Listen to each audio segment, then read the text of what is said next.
ボイストレーナーのつるさんです。皆さんいかがお過ごしでしょうか。今回の動画はですね、SixTONES Imitation Rain The First Take、 こちらを見て歌声分析をしていきたいと思います。つるさんのラポネボーカルルーム。さあ、SixTONES歌声分析、前回の僕が僕じゃないみたいだに引き続き第2弾ということでですね、今回はリクエストをいただいた中から SixTONES のデビュー曲であるイミテーションレインの The First Take バージョン、こちらのリクエストにお答えしていこうと思います。それで歌声分析をしたわけですけれども、いや本当にすごい。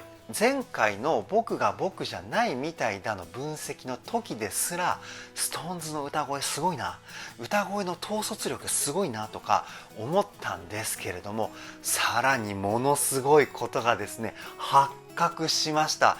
もう本当に感動して鳥肌立ちましたよ。ぜひ動画の方をですね最後まで見ていただいて SixTONES の歌声の魅力知っていっていただけたらなというふうに思います。そしてつるさんのラポネボーカルルーム、こちらのチャンネルはですね SixTONES 勉強期間ということでですね SixTONES の歌声分析動画を多めに公開していこうと思います。まずはですね今回のイミテーションレインを皮切りに The First Take に出演した残りの3曲もですね近日中公開ということで、そしてその他にもリクエストいただいた曲をですね順次公開していこうと思っておりますので、ぜひお付き合いいただけたらなというふうに思います。つるさんのラポネボーカルルーム、こちらのチャンネルは私つるさんが大好きなラポネ所属アーティストと現在つるさんが気になっているアーティストの魅力をボイストレーナー目線で伝えるリアクション動画と歌声分析動画をメインで公開しているチャンネルです。今の話を聞いて気になった方はぜひチャンネル登録高評価よろしくお願いします。それでは早速 SixTONES Imitation Rain The First Take 歌声分析 GO!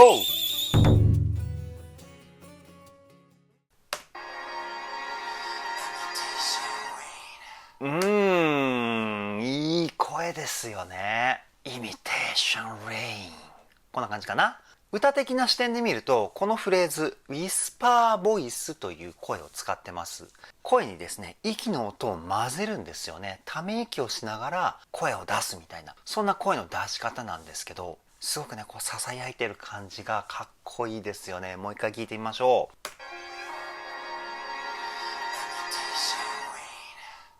ほらほらほら、すごくね息の音がこうねサラサラっと聞こえますよね。曲の歌い出しとして完璧な声ではないでしょうか。続きいきますよ。この疾走感がある感じね、アレンジ最高ですね。いやいやいや、これはねちょっと気持ちがたぎってきますね。こう目的地に向かって走っていくようなね映像が頭の中に浮かんできますよ。この後どんな歌声が待ってるんでしょうか。続きいきますよ。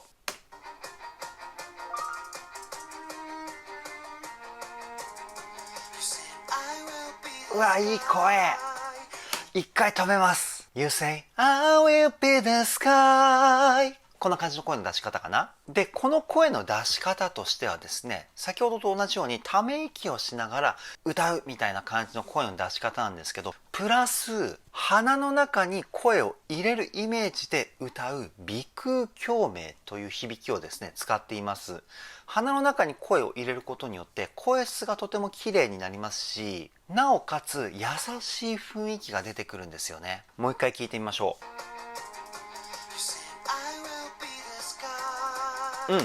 でスカーイのところで口の奥をこう広げるような、あくびの時のですね喉の状態をイメージしてもらうと分かりやすいと思うんですけど、こう喉の奥がグワッて開くような感覚ありますよね。あれをですね歌に導入しています。 I will be the sky みたいな感じの声の出し方かなというふうに思います。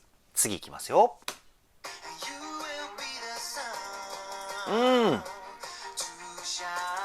いいねいいね、もうテンション上がっていいねにもリズムがついちゃいましたけど、でフレーズ後半はですね結構鼻腔共鳴の響きが強くなってるかな。ちょっとだけ鼻声のニュアンスがねこうにじみ出てきているというか、もう一回聞いてみましょう。この辺とか特に、ここもそう2箇所鼻声のニュアンスがですね感じ取れるポイントがあったと思うんですけれども、これがですね鼻腔共鳴を使った時の分かりやすい声質ですね。すごくこう声が綺麗になって歌声に個性がにじみ出てくるというか、すごいいい声ですね。次いきますよ。ういいいねいいね。いやボイトレの教科書みたいな声の出し方ですよね。で京本さんの声の出し方としてはですね、先ほどのジェシーさんと同じように鼻も使ってるんですけれども、そちらよりも肺の中の空間、胸腔共鳴というですね響きが歌声に乗っています。胸の響きを使うことによって声質がですね太くてたくましいニュアンスが出るんですよね。でも京本さんの歌声って声が太いけどでも艶っぽいみたいなね、そんな感じの声質じゃないですか。その艶っぽさをですね鼻で出してるんですよ。もう一回聞いてみましょ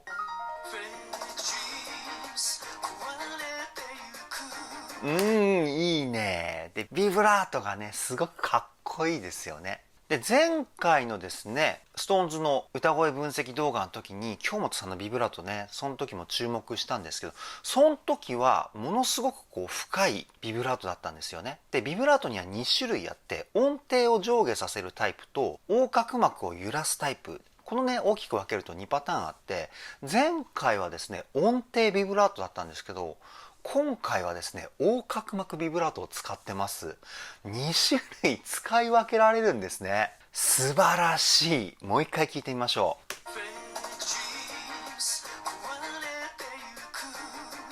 クーってなってますよね。これ音程だとクーとかになるんですよ。でも横隔膜だとクー、こうなります。音の粒立ちがね若干ニュアンス変わってくるかなっていうふうに思うんですけど、いやー器用ですね。次いきますよ。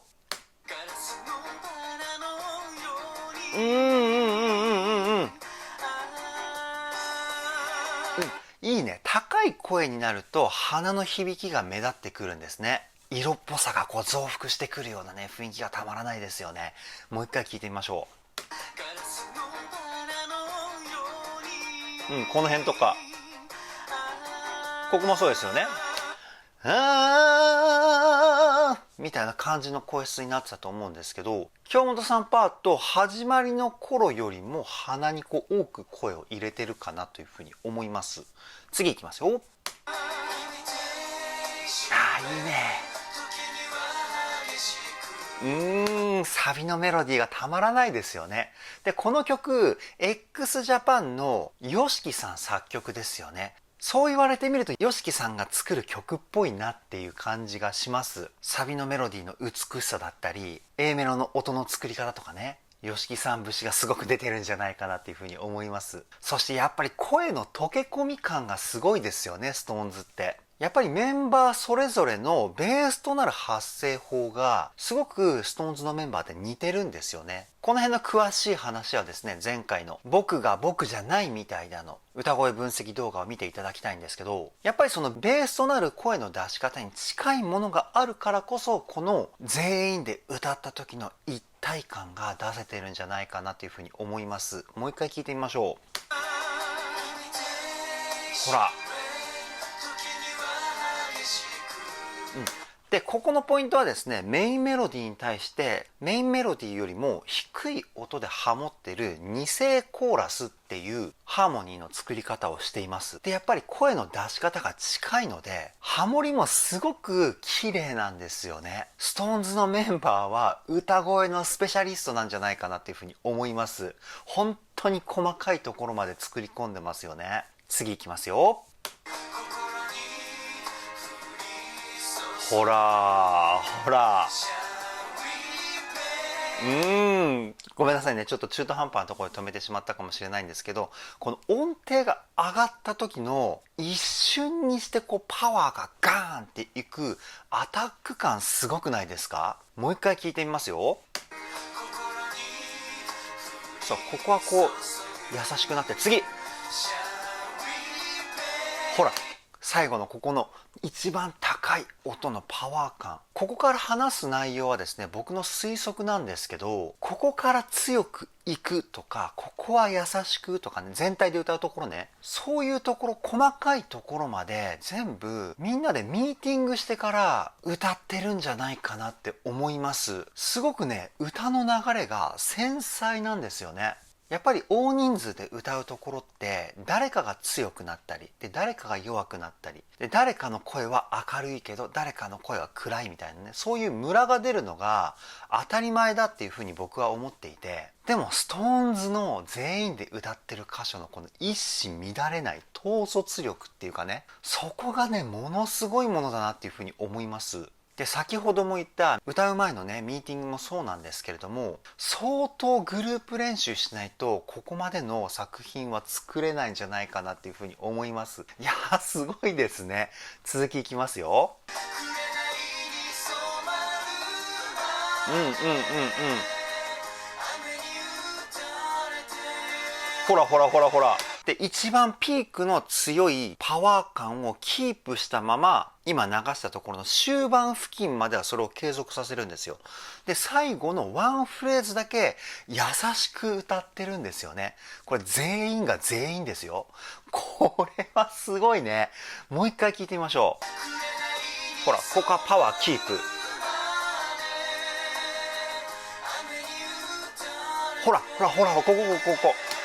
雨に打たれてのところの優しくするっていうところが全員同じタイミングで優しい歌い方に変えてるんですよ。いや本当にすごい。やばい、鳥肌がやばい、すごすぎて。ここまでの作品を作れるっていうことが素晴らしいですね。感動しました。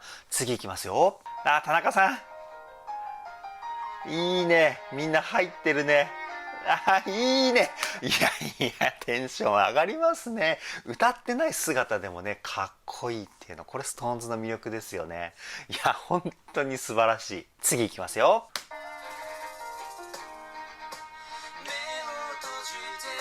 あ、二人で歌うパート。あ、一回止めますよ。森本さんとコーチさんの二人で歌ってるパートかな。最初に映ったのがコーチさんですよね。で、その次に移ったのが森本さんですよね。コーチさんがメインメロディーを歌ってんのかな、森本さんがメインメロディーを歌ってんのかな。ちょっとごめんなさいね。まだ声だけでは判断がつかなくて、今のフレーズの歌声の解説だけになってしまうから申し訳ないんですけど、すごくストレートな歌い方かなというふうに思います。目を閉じてみたいな、このストレートな歌い方、どういう風に歌ってるかっていうと、全体でですねビブラートをかけていないんですよね。本当に音一つ一つをまっすぐ歌ってます。で、一つの音をまっすぐ伸ばすって、これ実は結構難しい歌い方なんですよ。なんでかっていうと、歌の基礎である呼吸法だったり体の使い方がしっかりできていないと音ってまっすぐ伸ばせないんですよね。なのでこの歌い方からですね、歌の基礎レベルが相当高いっていうふうなことが想像できます。そして声の響かせ方もですね、口の中の空間、口腔共鳴、こちらをメインで使ってますね。なので歌声に艶っぽさが出るというよりは、話し声に近いような声のニュアンスが出てるんじゃないかなというふうに思います。で、そのメインメロディーに対して低い音でハモリが入っている二声コーラスになってますね。もう一回聞いてみましょう。ほらほら、いい声。ハーモニーがすごく素敵ですよね。で、メインメロディーのですね声質がとても素直なので、聴いていて心が温かくなりますよね。次いきますよ。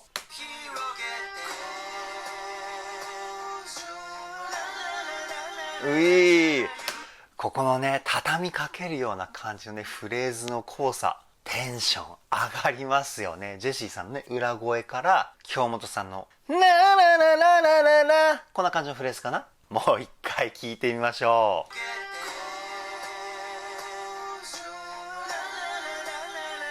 う。ほら、あ、そういう感じね。ララララララから京本さんが自分のパートを歌い始めるんだね。で、そこに対して田中さんがハモるのかな。聞いてみましょう。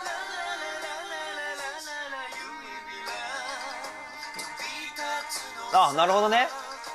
ここは最初の一言だけ田中さんがハモって、その次はジェシーさんがハモってるのかな。で京本さんがメインメロディーみたいな。もう一回聞いてみましょう。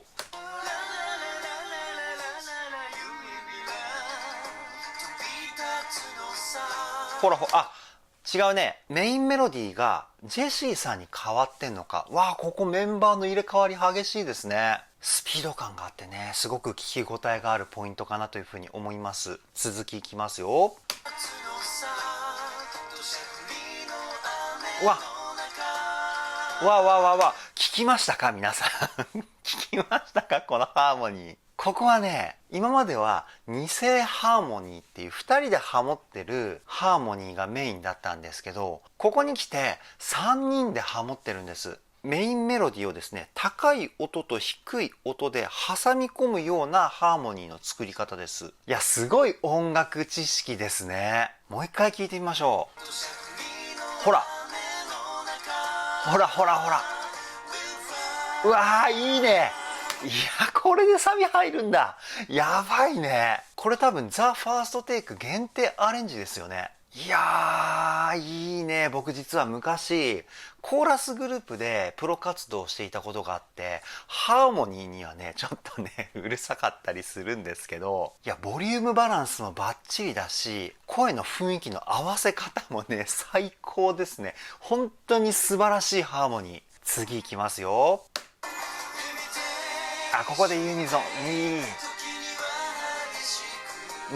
今ユニゾンって言ったんですけど、正確には下ハモリがいましたね。サビ前のハーモニーが一気にこうふわっと広がって盛り上がったのに対して、でハーモニーが三声和音でサビ前歌って、サビに入ったら二声和音になるので、歌声の盛り上がり感としてはちょっと下がるんですよね。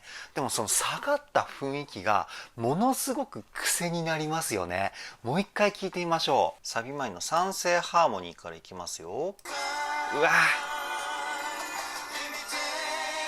ほら、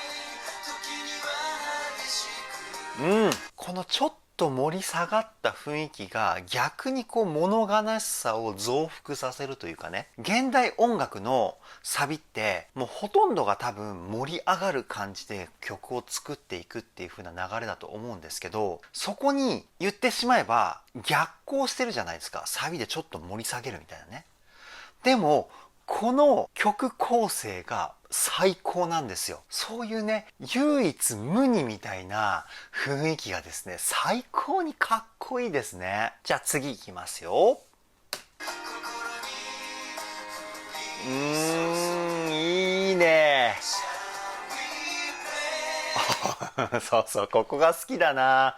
サビのね、こう二回し目っていうんですか、こう歌声のダイナミクスって言って、音量の大小がストーンズの歌は激しいっていう風に僕は思うんですよ。で、大体の楽曲っていうのは歌声の音量っていうのは均一化されるんですよね。これレコーディング編集上そういう風な処理がされるんですけど、でも今回のストーンズイミテーションレインザ・ファーストテイクバージョンはですね、そういった声の音量の大小を感じられる歌というかね、そこがねぐっと引きつけられる魅力の一つなんじゃないかなっていうふうに僕は思います。もう一回聞いてみましょう。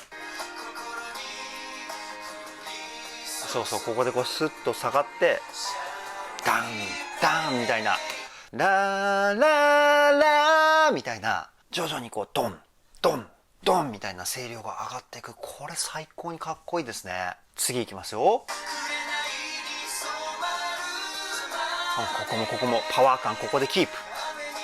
ほらほらほらほらほらほらほら、最後の雨に打たれてのこの優しく歌う感じ、最高ですよね。で、この音量を大きくしたり小さくしたりっていうこの表現方法は音楽ではゴスペルでよくやる表現方法なんですよね。音量を小さくするところはもう極限まで小さくして、音量を大きくして魂の叫びみたいな感情をぶつけるところはもう最大まで大きくして、こういう表現するんですけど、あと音楽じゃないんですけど、演技の世界、舞台の世界ではこういう風な声量の大小で感情を表現するっていうテクニックがあります。なので演技的な視点から見た表現方法をみんなで打ち合わせて歌に生かしたのかもしれないですよね。ごめんなさい、この辺はね僕の推測なので見当外れなことを言ってたら大変申し訳ないんですけど、そういうふうに思ってしまうぐらい音量のですねこのダイナミクスの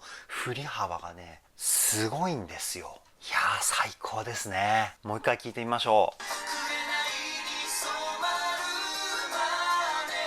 次来るよ。ほらほらほらほらほらほらほらほら。いやーたまらんね。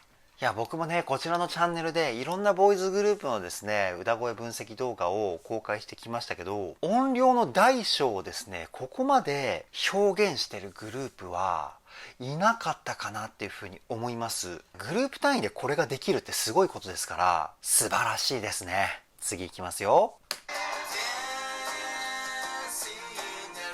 いいね。コーチさんと森本さんが一緒に歌うパターン多いですね。これは他の曲でもそうなのかな。もう一回聞いてみましょう。いやーいい声だね。いい声なのに森本さんの声なのかコーチさんの声なのかわからないのがね歯がゆいですね。ぜひコメントでね教えてください。やっぱりこのね口をメインで使った声がねすごくスッと入ってきますよね。Dance in the rain、 こういう感じの声の出し方ですよね。でも口メインなんですけどちょっとだけ鼻に入れてるかな。なんで口腔共鳴と鼻腔共鳴この2つを同時に使ってるような声の出し方かなっていうふうにちょっとね訂正します。でも声の割合としてはですね口の方がやや多いかなっていう感じですね。次いきますよ。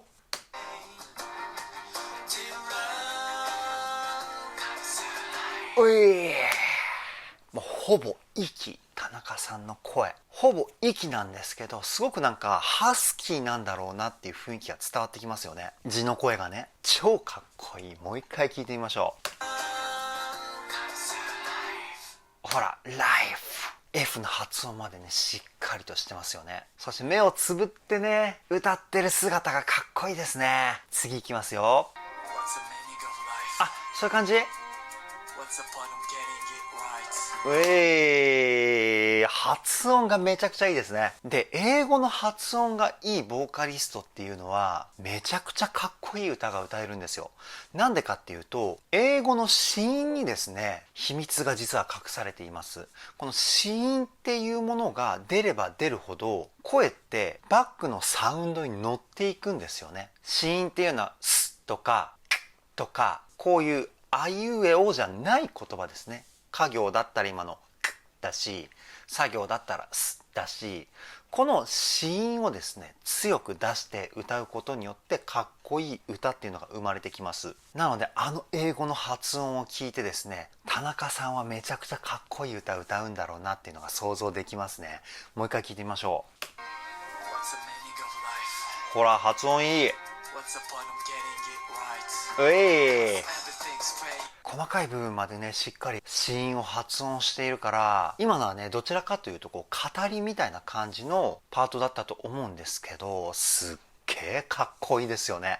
次いきますよ。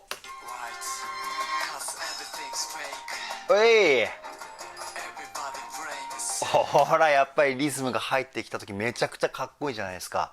これは先ほど言った子音これがもちろんものすごく大活躍しているんですけどそれプラス実はフレーズの中にですねちっちゃい「つ」が多めに入ってるんですよ。でこのちっちゃい「つ」っていうのは何かっていうと音楽的目線で見ると休符というものになります。休符が入った後の音がですねアクセントと言われる強い音になるんですよね。で強い音が生まれると今度弱い音も生まれる。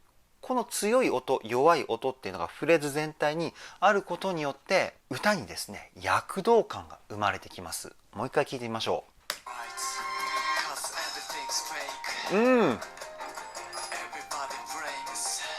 タタタタタタみたいな感じのリズムじゃないですか。タタタタ、ちっちゃい「つ」入ってるんですよね、ここ。これがですね、田中さんのこのね、ラップ的なフレーズのかっこよさのね、もう一つの理由なんですよ。いや、このリズムの知識があるっていうことは相当やっぱり勉強してるし練習してる証拠ですね。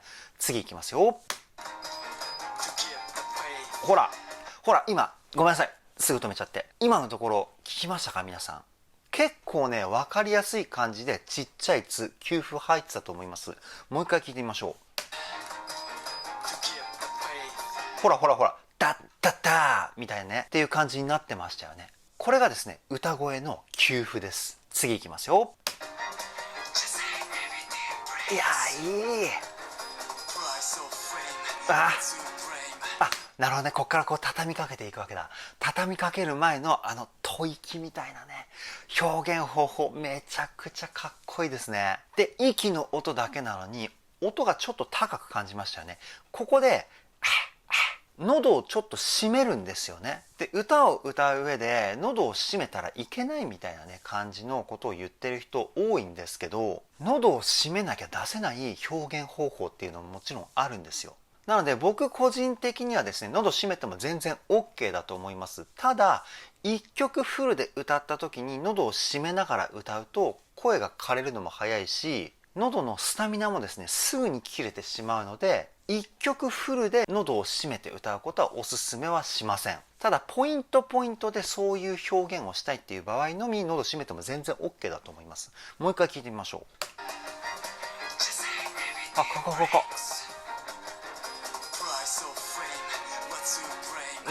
こっからねどんどん盛り上がっていくってことですよね。これさっきも言った。ごめんなさい。いや、めちゃくちゃかっこいいね。そして田中さんのパートがね、いい意味で長いですよね。たっぷり田中さんの声を楽しめるポイントっていうことでね、続きいきますよ。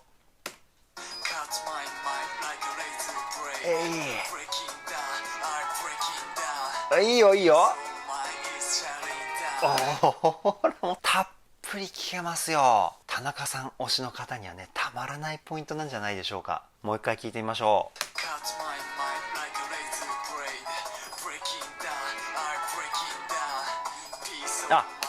ごめんなさい。なんかテンションが上がりすぎて声の解説をするのを忘れていました。本当にごめんなさい。田中さんの声質作りはですね、全体的にとてもバランスがいいですね。でもやや胸腔共鳴、肺の中の空間に比重が少しだけ寄ってるかなっていう感じです。4対3対3みたいな、そんな感じのですね、すごくバランスのいい声の出し方かと思います。続きいきますよ。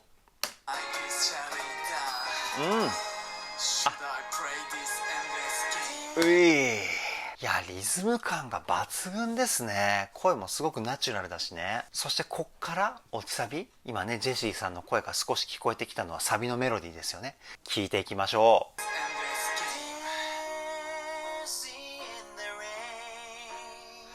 違いましたね。ごめんなさい。B メロかなこれは。声の使い方としてはやっぱりね、鼻のニュアンスがちょっと強いかな。Dancing today みたいな、すごく個性が際立っている声ですよね。もう一回聞いてみましょう。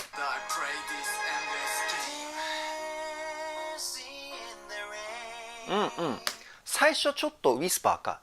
Dancing today みたいな、こんな感じの歌い方でしたね。なるほど。すごく器用。最初の一瞬だけウィスパー使って、あとは通常の地声に戻すっていう歌い方ですもんね。歌い方としてはですね、最初のウィスパーのところだけ後ろに引くような感じで声を出すんですよね。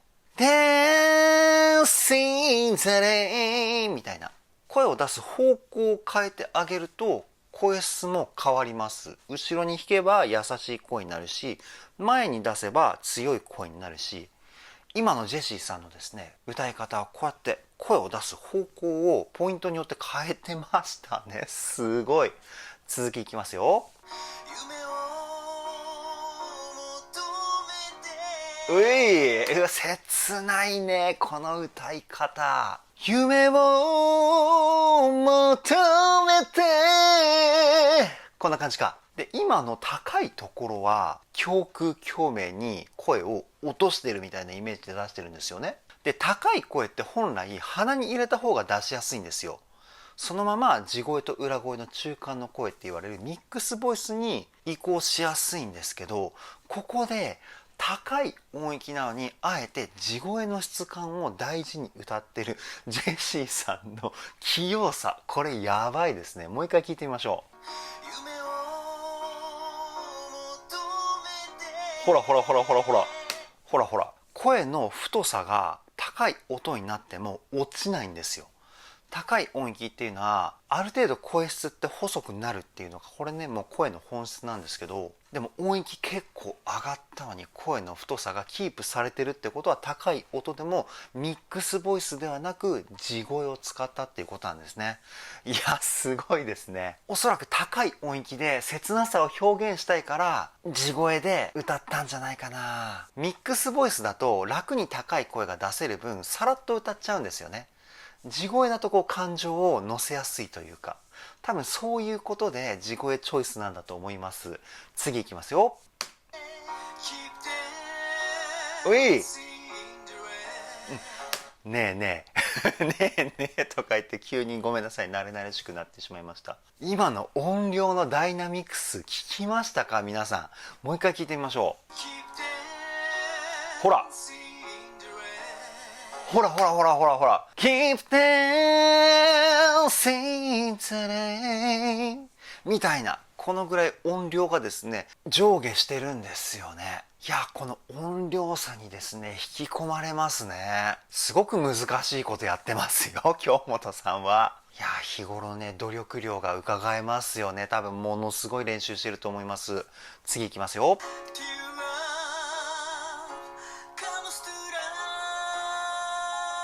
い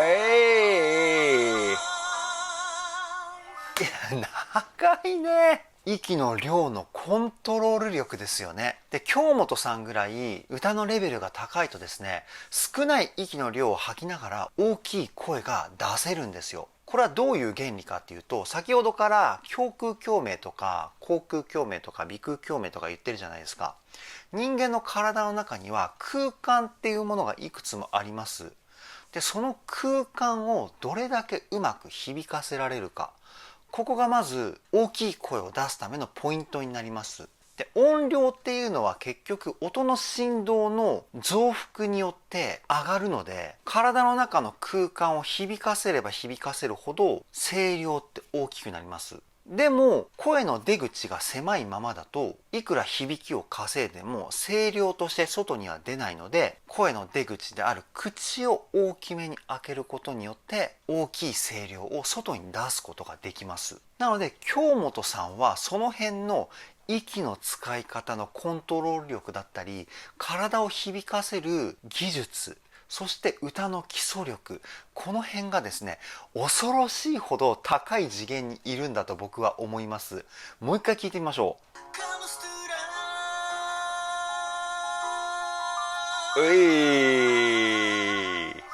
そうですね、やっぱり少ない息の量で体をまんべんなく響かせて口から出してるみたいな歌い方だと思います。声に余計な力みが一切ないので無理やりひねり出したような長いフレーズじゃないんですよ。いやー素晴らしい技術です。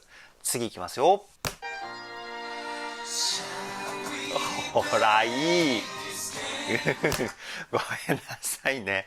本当はねもうちょっと長く聞きたかったんですけど伝えないと忘れちゃうと思って、で物悲しい雰囲気の後にSixTONESのね素晴らしい歌声で1番と2番のサビの入りとちょっと雰囲気が変わったの気づきましたか皆さん。1番と2番のサビの入りよりも若干優しく歌ってるというか、もう一回聞いてみましょう。ほらシャごめんなさい、なんか流してる時にシャーとか言っちゃったけど、最初のシャルのシャの音がウィスパーボイスっぽい感じの柔らかい声で入ったんですよね。でそこから徐々にこうパワー感が増幅していくみたいな入り方、すごく聴き心地のいいサビの入りだったかなというふうに思います。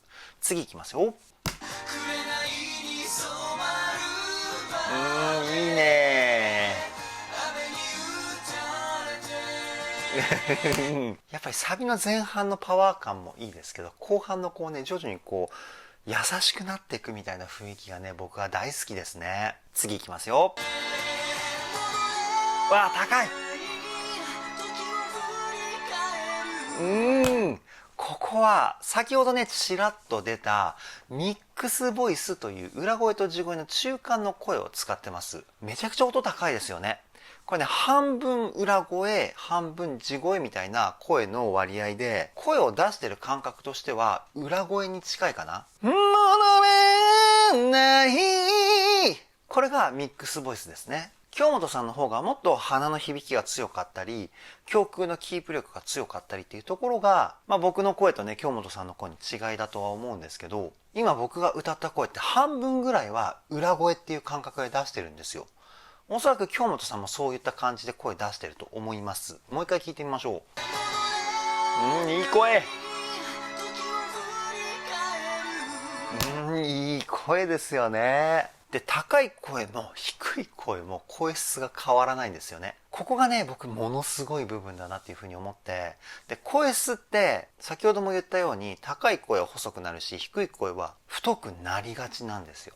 ただ、声を出す方向をですね、一定にキープすることによって、ある程度声質っていうのは変化をさせずに歌うことができます。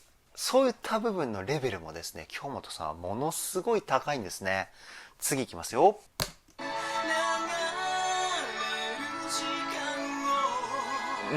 で、ここのビブラートはですね、先ほど横隔膜ビブラートの説明したと思うんですけど、今回は音程ビブラート、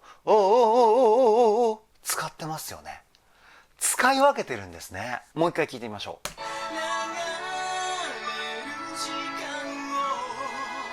ほらほらほらほらほらほら。雰囲気に合ったビブラートを選んでるんですね。やばいね。続きいきますよ。ここは京本さんとジェシーさんの2人でハーモニーを奏でてるポイントですね。なんかエモいですね。もう一回聞いてみましょう。声がよく混ざりますよね。やっぱりほんと溶け込みがすごいです。次いきますよ。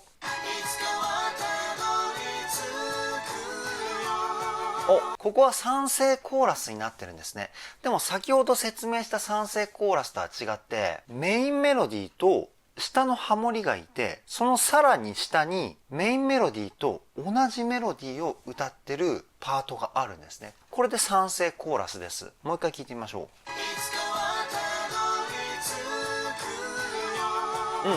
ほらほらほら。歌声のね、表現してる音域が広がると、やっぱり世界観が広がってるように聞こえますよね。いやー、素晴らしい。次いきますよ。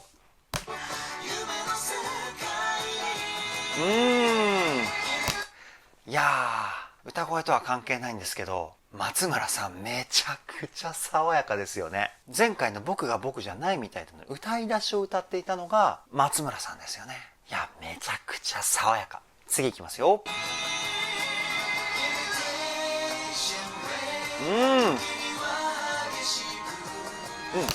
いいね。で、ここで通常のサビの雰囲気に戻るっていうね。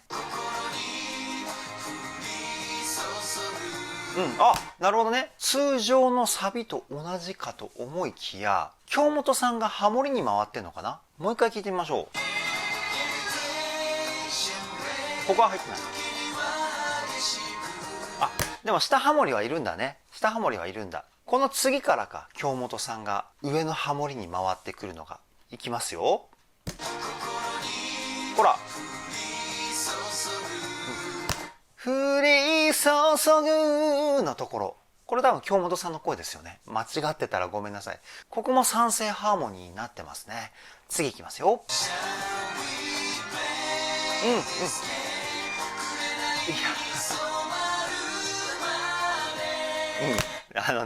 歌の自由度がものすごすぎる。いや、この声質の統率力もすごいし、ハーモニーの作り方もものすごいし、いや、歌の表現力化け物レベルですね、ストーンズは。もう一回聞いてみましょう。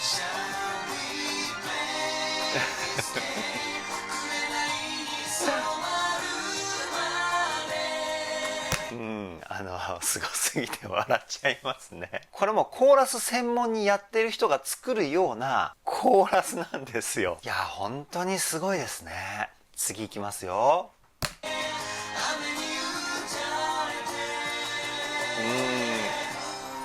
あ、ここで終わり？ここで終わりかな？いやー、すごいね。ストーンズの歌のレベルが高すぎてびっくりしてます。いやー、すごすぎました。ストーンズイミテーションレイザ・ファーストテイク歌声分析はここで終了です。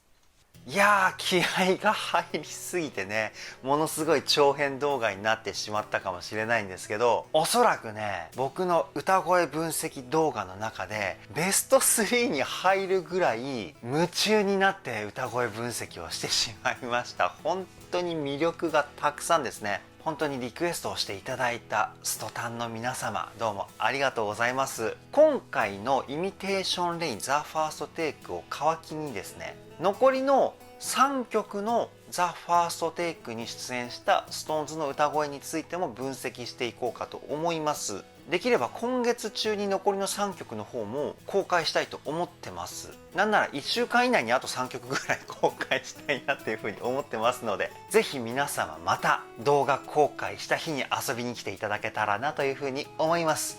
これからもストーンズ全力で追っていきたいと思います。それでは今回の動画はここで終わりです。